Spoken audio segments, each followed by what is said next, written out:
بسم اللہ الرحمن الرحیم۔ السلام علیکم۔ خالی الف کو پڑھنے کا آسان فارمولہ کیا ہے؟ ناظرین، یہ جو خالی الف الفاظ کے شروع میں لکھا جاتا ہے، آیت کے شروع میں لکھا جاتا ہے، اس کو پڑھنا لوگوں کے لیے کافی دشوار ہوتا ہے۔ اس کی وجہ یہ ہوتی ہے کہ اس الف کے اوپر زبر، زیر، پیش تو کوئی نہیں ہوتی، اور اس کے بعد والا جو حرف ہوتا ہے وہ یا تو ساکن ہوتا ہے یا اس کے اوپر شدہ ہوتا ہے، جس طرح یہاں پر اس لام کے اوپر ہے۔ تو چونکہ ساکن سے یا شدہ حرف سے کسی بھی لفظ کی ابتدا نہیں ہو سکتی، اس وجہ سے لوگوں کو خالی الف کے پڑھنے میں بہت زیادہ دشواری پیش آ رہی تھی۔ جس طرح کہ پارہ نمبر 30 سورۃ الفجر کی یہ آیت نمبر 28 ہے، یہاں پر آپ دیکھیں کہ اس کا پہلا حرف خالی الف ہے اور دوسرا حرف ساکن ہے۔ اب اس الف کے اوپر کیا پڑھیں گے، اس کا کیا قاعدہ ہے، کیا فارمولہ ہے؟ اسی طرح پارہ نمبر 30 سورۃ الناس کی آیت نمبر 5 میں بھی آپ یہ دیکھ سکتے ہیں کہ لام سے پہلے یہ جو الف ہے خالی ہے، لام کے اوپر شدہ ہے۔ اب شدہ سے تو ابتدا نہیں ہو سکتی حرف کی، اس وجہ سے الف کے اوپر کیا پڑھا جائے گا، اس کا کیا فارمولہ ہے؟ اسی طرح پارہ نمبر 16 سورہ طٰہٰ، یہاں پر بھی آپ دیکھ سکتے ہیں کہ اس کی جو آیت نمبر 31 ہے، شین سے پہلے جو خالی الف ہے اس کے اوپر کچھ پڑھنا ضروری ہے۔ اس کی وجہ یہ ہے کہ شین چونکہ ساکن ہے اور ساکن سے کسی بھی لفظ کی ابتدا نہیں کر سکتے، اس کو نہیں پڑھ سکتے بغیر کسی دوسرے حرف کے ساتھ ملائے۔ اسی طرح اس حرف کو بھی دیکھیں، یہ الف خالی ہے، اس کے بعد سین ساکن ہے۔ تو اگر بہت سارے لوگوں کے کمنٹس آ رہے تھے کہ خالی الف کو کیسے پڑھیں، نون گتنی کے بعد جو خالی الف آتا ہے اس کو کیسے پڑھیں گے، اور زیر زبر پیش کا کیا فارمولہ ہے، تو آج کی ویڈیو میں انشاءاللہ ہم آسان فارمولہ سیکھیں گے۔ اگر آج کی ویڈیو آپ نے پوری دیکھ کر سمجھ کر پریکٹس کر لی تو انشاءاللہ آپ قرآن میں جہاں کہیں بھی خالی الف کو دیکھیں گے تو اس کو پڑھنا آپ کے لیے آسان ہو جائے گا، آپ پریشانی کا شکار نہیں ہوں گے۔ تو چلیے شروع کرتے ہیں۔ اچھا دیکھیں، جو آیت کا پہلا حرف ہوتا ہے اس کے اوپر 3 ہی حرکات پڑھی جا سکتی ہیں، یا تو زبر پڑھیں گے، یا زیر پڑھیں گے، یا پیش پڑھیں گے۔ تو خالی الف کے اوپر زیر زبر پیش پڑھنے کا فارمولہ تھوڑا سا تفصیلی ہے۔ سب سے پہلے آپ یہ سمجھ لیجئے کہ خالی الف کے اوپر زبر کب پڑھتے ہیں۔ اس کا فارمولہ سب سے آسان ہے، آپ نے صرف یہ دیکھنا ہے کہ الف کے بعد آیا لام ہے یا کوئی اور حرف ہے۔ اگر تو الف کے بعد لام ہے، جس طرح کہ آپ یہاں پر دیکھ سکتے ہیں اس آیت میں سورۃ الناس کی، تو یہاں پر الف کے بعد لام ہے، تو جہاں کہیں بھی الف کے بعد لام ہو تو آپ نے اس الف کے اوپر زبر ہی پڑھنی ہے، چونکہ یہ جو الف لام والا الف ہوتا ہے اس کے اوپر ہمیشہ زبر آتی ہے۔ مثال کے طور پر یہ ہے الذی پڑھیں گے ہم، اس کو الذی یا الذی نہیں پڑھ سکتے، اس کو الذی پڑھیں گے۔ تو فارمولے کی پہلی شک کیا ہو گئی کہ زبر صرف اس صورت میں پڑھیں گے جب الف کے بعد والا جو حرف ہے وہ لام ہے۔ یہ سمجھ میں آ گئی بات؟ پہلی شک، الف کے بعد لام ہے تو زبر پڑھیں گے، آپ نے اس کو ذہن میں رکھ لیا۔ اب دوسری شک کی طرف آئیے، الف کے بعد جو دوسرا حرف ہے وہ لام نہیں ہے، وہ کوئی اور حرف ہے۔ مثال کے طور پر یہاں پر دیکھیے، اس الف کے بعد یہ را ہے، لام نہیں ہے، را ہے، تو پھر وہاں پر وہ جو دوسرا حرف ہوگا نا تو وہ ساکن ہوگا۔ یہاں پر دیکھیں آگے جو دوسری مثالیں ہیں، وہاں پر بھی جو دوسرا حرف ہے وہ ساکن ہے۔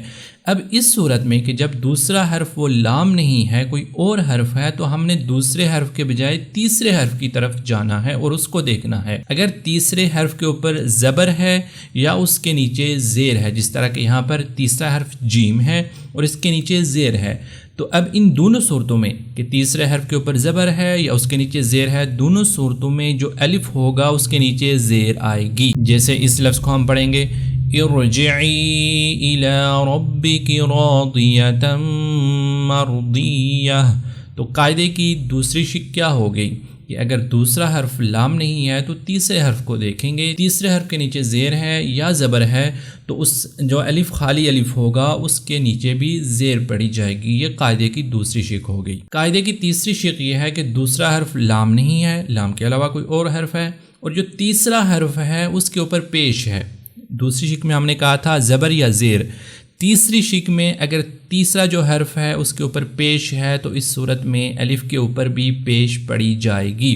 مثال کے طور پر پارہ نمبر 16 سورہ طٰہٰ کی یہ آیت نمبر 31 ہے، اس کو آپ دیکھیں، اشدد پڑھیں گے۔ اس کو کیوں اشدد پڑھیں گے کہ جب ہم نے دوسرے حرف کو دیکھا وہ لام نہیں ہے، شین ہے، تیسرے حرف کو دیکھا تو اس کے اوپر پیش ہے، لہٰذا الف کے اوپر بھی پیش آ جائے گی۔ تو یہ ہوگا اشدد بہ ازری واشرکہ فی امری۔ آگے آ جائیے، پارہ نمبر 22 سورہ فاطر کی یہ والی جو آیت ہے، آیت نمبر 43، اس کا جو الف ہے یہ بھی خالی ہے۔ اب آپ سے میں ایک سوال کرتا ہوں کہ آپ نے تھوڑی دیر اس ویڈیو کو روکنا ہے اور جو میں نے قاعدے کی 3 شکیں بتائی ہیں ان 3 شکوں کو یہاں پر اپلائی کریں کہ یہاں پر کون سی شک اپلائی ہوتی ہے۔ پہلی شک تو ختم ہو گئی کہ دوسرا حرف وہ لام نہیں ہے، ٹھیک ہے، اب پہلی شک کی طرف ہم نہیں جائیں گے، یعنی زبر تو نہیں پڑھ سکتے۔ تیسرے حرف کو جب ہم نے دیکھا اس کے نیچے زیر ہے تو یہاں پر کون سی شک اپلائی ہوگی؟